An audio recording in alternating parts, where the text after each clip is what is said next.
So have you faced any like pirate situation in the ship? No, not specifically a pirate situation. So we do transit Gulf of Aden, which is supposedly the most pirate-infested waters, but things have become better now because a lot of naval ships and patrol vessels are, navigating through that corridor. So, as I said, Africa has become dangerous, more dangerous than Gulf of Aden now. So not a pirate ship, not a pirate experience. We didn't face it, but we've heard over the radio, people calling for help, the other ships calling for help because they are attacked or like suspicious activities or something like that. So personally, so far, touchwood not experienced. Yeah. But how do you train for such situations of pirates? Like, what if pirates come? Good you brought that up. So training is very much essential, So we have regular drills. Every Saturday there's a drill that happens. So we train for like any sort of emergencies, like there's fire or suppose we have to abandon the ship or suppose there is an oil spill. Then we have these additional training like piracy, security breach. So we train for a good like every week we train for a good 1-2 hours. Like these are drills that are carried out like hands on, like they'll sound the alarm and you have to go running and get your stuff or whatever designated duties you have to do, like the communication between the ship, in the ship itself, all that happens and we do train for that. So in case there is any emergency untoward incident, we are always ready. We have to be ready, Yeah, we have to So be. that actually brings me to this point that like in army and uh, navy, etc. Like people have this brother code kind of a thing, bro code kind of thing, where because you spend so much time with each other, right? That too in a ship, though you don't have anywhere else to go. So can you tell us a little bit about the camaraderie aspect, especially in like Persian Navy? Like, does that hold for you as well? And if yes, like Yeah, so bro code as in it's not like bro code sort of a thing. So difference between I think Navy and us is basically there is no crew changes happening. So you join like as in you go for 1 year, like our we have a mutual friend, Abhi. So yeah. he also sailed for like 1.5 year at stretch, until he came back or something like that. So yeah, but we have to fend for ourselves. Like once you join from a particular port and you're sailing for 2 weeks or 3 weeks at stretch, then you have those group of people. That's all your support that there is, right? So we have to work as a team. It's very important. That is like even if there is like a little politics going on here and there, it has to be sorted out because otherwise it can lead to a lot of unrest. There are people there have been suicide cases, there have been people being thrown overboard, there have been people who've been murdered. So all these things do happen when there is that atmosphere, that teamwork is not good. So teamwork is very important, yeah. So it all depends on your senior ranks because they are the ones who may lay out this atmosphere for you. So it's very important that you have good colleagues and good seniors who not only teach you but also maintain this harmony and teamwork. So it's very important, yeah. Since you're at sea for so much time and you spoke about like people committing suicides and also like mental health is like one huge aspect, right? So like how do you like guys take care of that? So mental health has become very important as of these past few years because there are a lot of cases where mostly junior officers, like people who've joined first time and second time, can't cope up with the amount of work that there is. So it's basically long hours of work, yes. So sometimes you're just out of college and right now our attention span has become very limited. So what happens is young college boys, they're like more into phones, and even VR. I'm not saying like we didn't do it, but I think over the years we've developed a larger attention span. So for them, it's like you want everything very fast. So so if you give them like 18 hours or 20 hours of work, and then it'll be like, oh, it's too much and all, I can't cope. I'm calling everybody, all my family members, saying I'm working so much, I can't do it, this, that, and also you're tensed, you're stressed, you're giving stress to everybody else, and they can't do much when they are back there, right? So you have to like maintain your sanity, you have to keep it in check. You have ways to unwind. Of course, you can carry some books, or you carry your laptop, carry movies. Then there are colleagues on board. After your work, you can go chill with them if they are on your same shift timings. So you can watch movies together, or play TT, or go to the gym. Last year we had a swimming pool, so some days we did go swim also. So there is it's very important, mental health. So right now all companies are having a dedicated helpline for mental health purposes. So they're like, if you feel stressed and if you can't connect with anybody, you call us anytime and talk to us. It's becoming a big thing. So along with your aptitude test and all, they do take your psychological test also. You have like 3-4 pages of test papers where they do check your I don't know, they do check your mental health, sort of, if you can say, before joining. Because if you have suicidal tendencies or you have any other issues, it's quite dangerous. Yeah. Yeah, but then, Jeff, a follow-up question of this: how do you guys cope up living away from your families, right? That's a huge part. Obviously, you're at sea for like 6-7 months, right? And then I've spoken to you sometimes when you are on board, right? You work close to around 16-17 hours a day. How do you kind of handle that, and then not having a family back, and then how is that whole life like? So that's what I said, you find ways to unwind yourself. Like if you go to a port and if you have an opportunity, just go out. It will be a pleasant change. Like other than those 24 faces that you see, you might see some other faces. I don't know, now in Corona time and all, everywhere it is stopped. So that is one bad thing. But yeah, you go out, you go to some cafe or go to a restaurant, eat anything else other than what you're eating every day on the ship. Then after work hours, you can chill. There are recreation facilities. You have a gym, you have a TT table, you have like sometimes you have carom or chess, or so you do that. You find somebody who's the same wavelength, and you sit and watch movie or chit chat, or just go out, enjoy, do your runs or walks or anything. Yeah, and then how does the feeling when you're back home, right? I'm sure that feeling is like, I think that is the best thank feeling, God. So that is always the happiest moment. Sign off is always the happiest moment in any seafarer's life. For how many ever contracts he's gone, that feeling when you leave the house is always the same. You're all like, oh, sorry. That's okay. Go for it. No So problem. Yeah. so my personal experience, whenever I get my joining news, 1 week before only I'm sad. So till I join, like I'm always like I'm always down, and you can ask my wife about it. She'll be better person to tell you. So yeah, I'm always down, and the day of joining is always like I'll have a very long face till I join, till I get to know the people out there, and after that it becomes normal. It becomes home. You just get adjusted, and then you just wait for the day you're signing off.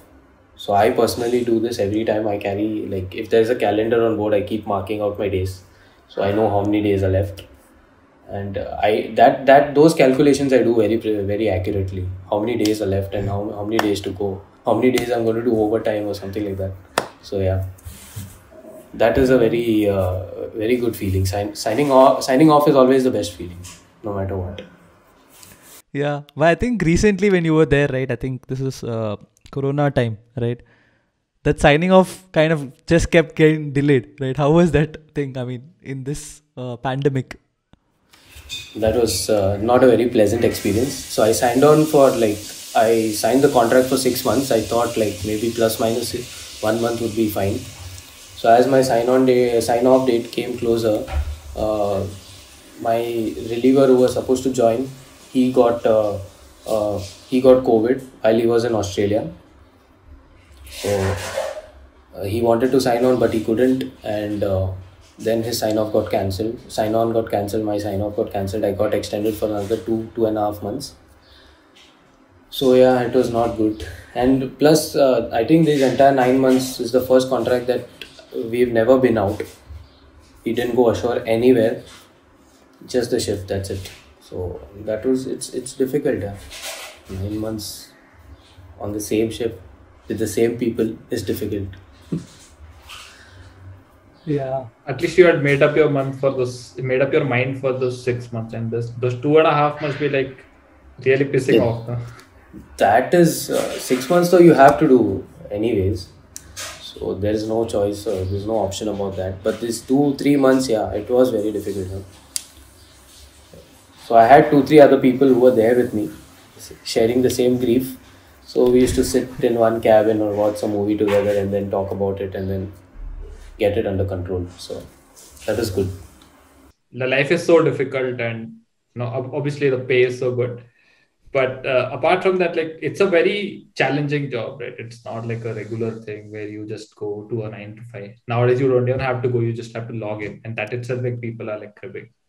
So how, like, what kind of drives you to, go on, keep moving? So, as you said, it's not a 9 to 5 job. Working hours are pretty much very uncertain. At least when you're in port. When you're sailing, things get streamlined a bit. But when you're in port, late nights or early mornings, early morning arrival, early morning departures, all those things do happen. Cargo work, a lot of things happening.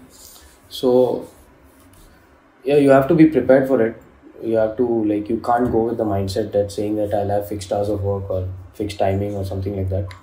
You have to be mentally prepared to be on call every time, anytime, because it's more of a hands-on job. Anything can go wrong. It's all equipment, it's all machinery. So everything, like somewhere or the other, some minor fault here and there will affect the working of it. So emergencies or situations can come up anytime. So you have to be mentally prepared for it. It's all in your head actually. Of course, you need your theoretical knowledge to work, but you need to have a working mindset. You can't be laid back, and you can't always depend on somebody else who will do the job, because there are only a limited hands working. So you have to do your part. You have to play your part. At least the job which you are assigned, you need to do that. So you have to have that strong mindset. Nobody else is always going to fill in for you, unless of course one odd day you're sick, or uh, one day you want to just go off early or something. So you might request somebody else. Okay, can you just, if it is possible, you can just adjust, and it's fine. But you can't do that every other day, because that person has his own 12 hours of work left. So yeah. So what drives me is I think. Basically, first factor, of course, the money. Yeah, because you earn pretty handsomely, I can say, but it's also easy to lose that money. Lose it as in, there are a lot of ways that money can go out faster than what it comes in. So yeah, so that is one thing. Then of course, I think I like the job. I mean, it's what it's total work when you're out there, but when you're at home, you have total peace of mind. You don't have to worry about anything. It's like 3 months of vacation where you can actually sit at home and do nothing. Or you want to travel for 3 months, you can actually go out without having tension of getting a call or exhausting your leaves or anything like that. So that's another good part. I think the fun part of it is having vacations, like good long vacations where you don't have any stress at all. Jeff, do you love beaches or mountains? I think I'm a beach person. Yeah.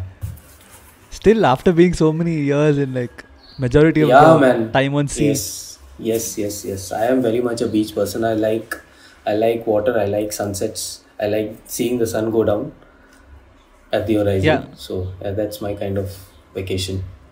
yeah. But how is that feeling? I mean, every day you would be probably seeing that, right?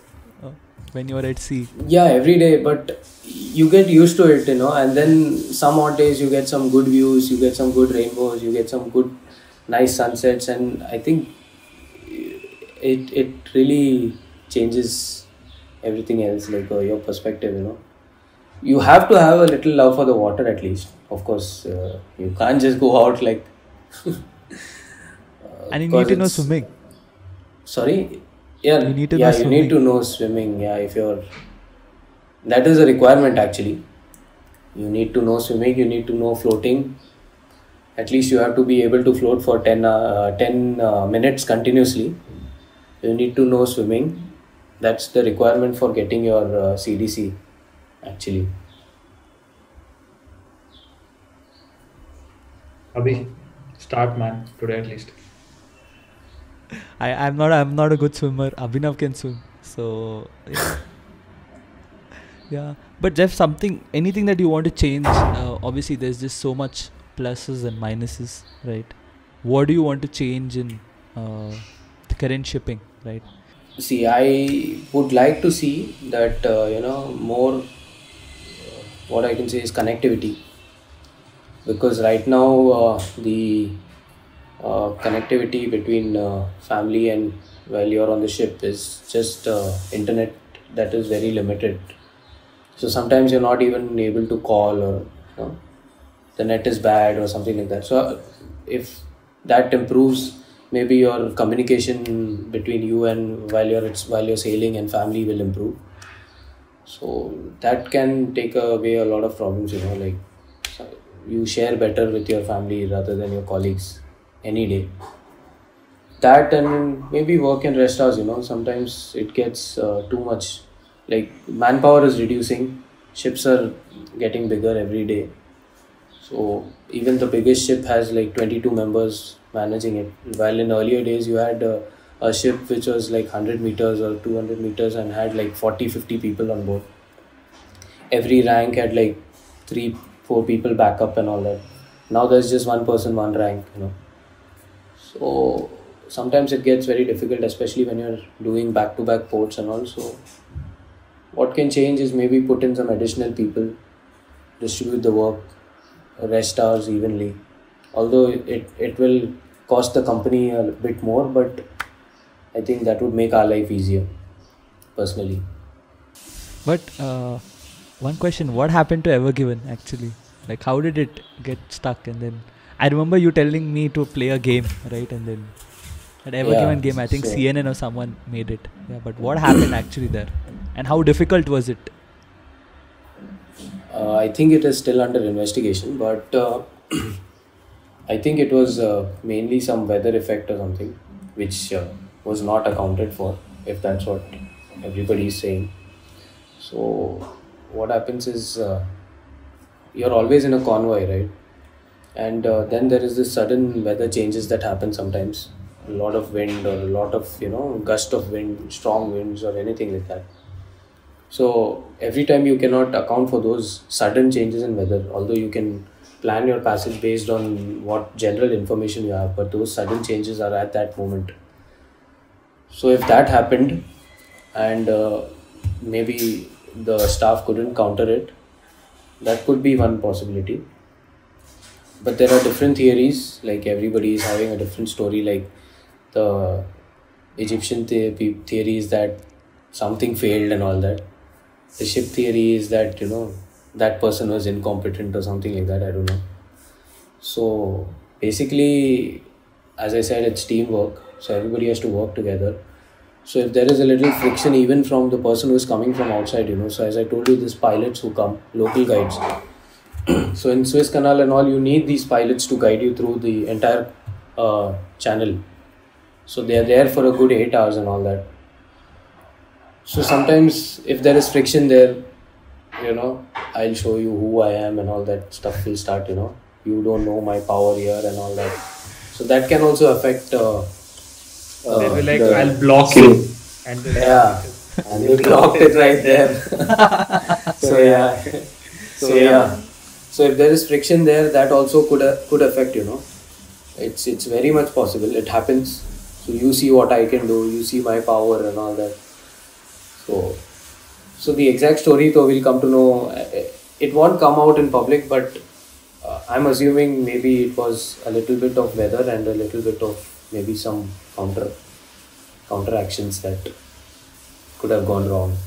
And it's a huge ship, so even little bit here and there makes a lot of difference. So the external factors is very important actually for a vessel of that size. Even minute weather changes can affect tremendously, like because your volume is so big, your area is so big that the effect just gets multiplied. Even if it's a small effect, by the time it reaches you and it starts affecting you, the momentum and all will affect you very, very immensely. So yeah, that could be one of the reasons, I'm assuming. Like, I'll not be surprised if Netflix next year comes up with one show. Same here. I was thinking that too. Because in fact, I already saw some series on Hotstar, which is based on Diamond Princess or something, some cruise line, the first cruise line that got affected with Corona, which was stalled off Japan for 3 or 4 months or something like that, where because people were affected by COVID, and it couldn't berth anywhere. It couldn't get off passengers or crew, and everybody was very frustrated. So that's on Hotstar. You can watch that. What are your favorite movies that you would like to recommend? Related to shipping. Or What is that? Tom Hanks, yeah. That piracy movie. Captain Uh-huh. Phillips. Captain Phillips. Yeah, that's a true story, by the way. So that's the Maersk vessel. That is one definite movie which all seafarers would have watched someday or the other. And Titanic. Yeah. Not the love story part of it. Writing the iceberg part of it. So you're scaring for future people also right now. no, it's not scaring and all. I think movies are only made after disasters happen, no? Or you can watch Salman. You can watch Salman's movie, which is which one? Yeah, that he becomes a officer in like one day, and there is an oil leak, and he takes a pipe on his hand and he fixes it on his own and all that stuff. It came out 2 years back or something. You can watch that, but that is not how it is. That is not how it happens. So Captain Phillips is more like how it happens. Although that is also like a little over hyped, yeah. But You said right that disasters happen and then movies are made on that. Otherwise, movies are like movie itself is a disaster. yeah, that was a good one. Yes. Recently, I was seeing this some small video on YouTube. Apparently, they were saying that Titanic, when it sank, apparently the owner, he had like 2 ships. One was called Olympic, one was called Titanic. Titanic was the new ship, Olympic was the older ship. Yeah. So Yeah, he didn't want to sink the new ship. So he actually kind of painted the old ship Titanic. Yes. And yes. most of his competitors were there in the ship. And, a lot of it. And that boat was like, that ship was actually insured. And Yes. Yeah. They did it for the insurance. yeah, he did for the insurance. And that fellow didn't, just moments before that ship sailed, he cancelled his plans. He's like, I don't think I'll be paying. Yeah. Yeah, I've heard that. Such a financially sound guy. Still. So insurance amounts on shipping is like huge, man. Like you know, I were given, right? The Egyptian government wanted like some $900 million, and ultimately they settled down for some 550 million or something like that. So one accident can just close down your entire company, anything. So the claims that go is there's no limit to the claims. If you pollute the ocean or something like that, in some water where you country waters or something, the claims can be infinite amount. It's huge. So it's actually like everything is, the cargo is the cargo is very expensive. The ship itself is so expensive. Like yesterday only I just did some reading. So a 300-meter ship would cost you somewhere around $105 million plus the cargo. So, and then life. So it's quite an expensive affair, yeah. God, crazy. I think after this whole podcast, I've known you for long, but I think my respect for you is like quadrupled. Thanks, Abhi. I'm humbled. Yeah, but we've never spoken like this, so it's new for me too. All we talk is all crap under the earth except work. Yeah, because we don't need to talk work, right? Because we have other people to talk about work. So good experience. For me, that was like super fascinating because I hardly know anything about like shipping, and yeah, I only know this Titanic and Captain Phillips stuff, and not much. But so yeah, not everybody knows much about it because it's not still a very like a well-known occupation in India, at least. Like in other countries, Philippines and all, it's one of the major occupations. Seafarers are the major workforce of the country. Most of the ships will have Filipino seafarers, and nowadays India is getting there. Slowly putting people in a lot of colleges. When I did college, it was like major 5 colleges were there. One in Chennai, 2 in Bombay, like Pune and Mumbai, one in Delhi, one in Calcutta. That's it. 4-5 colleges. That's it. Now there are a lot of colleges, a lot of cadets. So now people are coming to know about this, which is good.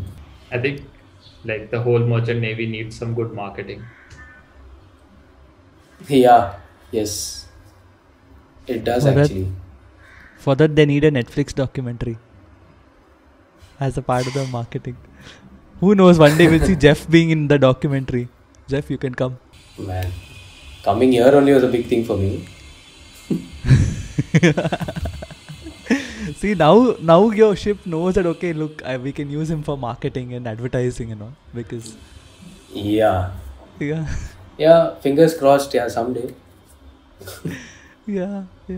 But then, Jeff, one experience that you will never ever forget in your life that you were on sea.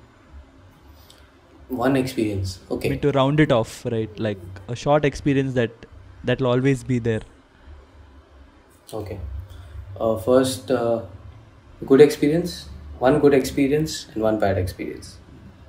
Yeah. Go for it. So the good experience was once I think we were having a party, late night party, and we had a good team, excellent team. We had a nice bond. Actually, like every evening sit together, watch something, eat something, drink. So it was a good team actually. And then there was this party, and we were off. Was that of Africa? One of the ports in Africa. So we were supposed to go in, but they said it is delayed by 2 days. So we came out to drifting. I think some 200 miles from land or something like that. Then we had a party because we were going in after 2 days. So just a refreshing thing. So the party went on till like 3 or 4 in the morning. Everybody was reasonably soundly high. So then after that, our captain was like, okay, I think let's jump into the water, and the water was like quite, it was almost 300-400 meters deep. So he took the initiative. He's like, I have done this in my cadetship and I want somebody to experience it and all that shit. So I'm like, okay, let's do it. So 3 or 4 o'clock in the morning, pitch dark outside, and we just wore our life jackets lowered the gangway and tied up some lights and all that, and we just jumped, and it was a good experience. Like I don't think, ever in my life I'll ever do that again. So that was like the one time, and the only time, I think. Like nobody, I've never heard anybody say that they've jumped into the water, salt water. So yeah, that was one good experience. Bad experience I can say is that yeah, a near collision that we had. It was my first month as a officer, and we were transiting Singapore. Yeah, from Japan. We were going to Suez.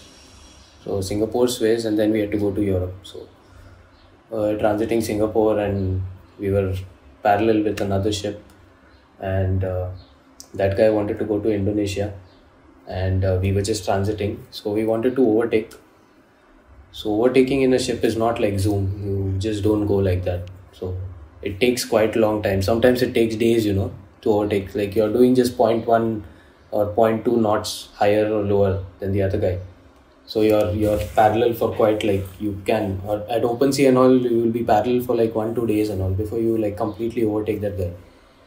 So then this guy was like parallel. We were about to overtake him, and then this guy suddenly turns, this way, and we were like ramming into him almost. So the captain was there. I was on my watch, and so I don't know what happened. We just turned. We came in parallel, and then just scraped off a little bit and turned around one full turn and all, and came. And then yeah, that was scary. That was my first scary experience. And yeah, I'll never forget that. It was good in a bad way. Sorry, bad in a good way. Like now I'm more careful, Bad. while overtaking, especially. Yeah, bad in a good way. So On the radio, did you abuse that other guy? can't be. Like, No. We can't do all that shit. So like how in there are car people you'll who be do, like, but hey, what the hell? Can't you look? no. I mean, it all happened in a matter of like seconds, man. It's like, and it's not a car, no. You can't just maneuver it like one turn and it'll turn off and all that. Yeah. It doesn't happen that way. So if you're turning, you start the turn now, and your turn actually starts after like 30 seconds, or there's a delay of 30-40 seconds. So and it all depends on that. So you can't just go out and give. Even if you turn, it's going to be useless. For 30 seconds, you'll still be going straight only. So yeah, we did call port authority on radio and all to like tell them about this, but we didn't abuse and all. Yeah, but that was a good bad experience. Yeah. Crazy. So all these things happen. Yeah, it happens. It's part. So it just makes you more aware, and more experienced maybe. So now when I'm overtaking, I'm extra cautious. My antennas are working overtime that time. You become Max Verstappen that time. Yeah, but that his situation is different, bro. he has speed to his advantage. For us, speed is like more of a disadvantage, I feel. The slower you are, the safer you are. We can take this quote and put it: the slower you are, the safer you are on the billboards. I think amazing. Yeah, I've learnt a lot. I never knew that this day will come that we could chat about this. I mean, knowing you for so many years also, I never ever dreamt that we would chat on something like this, right? But like I mentioned previously, right? As a summary from my end, I've learned a lot, right? In terms of the whole shipping, how ships work, and the whole human aspect of shipping, right? The things that is not spoken about, and like I mentioned, my respect for you is quadrupled because genuinely, right? Because I know it was hard, but I didn't know it was so hard. And then I mean, just so happy that you have a huge support system at home supporting you, and I think that's also an important thing, right? Supporting you through all of this, and then you put so much out there to I mean, to fulfill your passion, and obviously money is also a part of it. But yep, that's from my end. Huge respect, man. I take my cap off for you. Oh, You didn't take it out thanks. properly, man. You should do this. Thank you, Abhi. Thank you, Abhi and Abhi. Yeah, this is good. Yeah, it's like the stuff that's never spoken about in the movies and all that, you know. It's like what happens actually on the ground.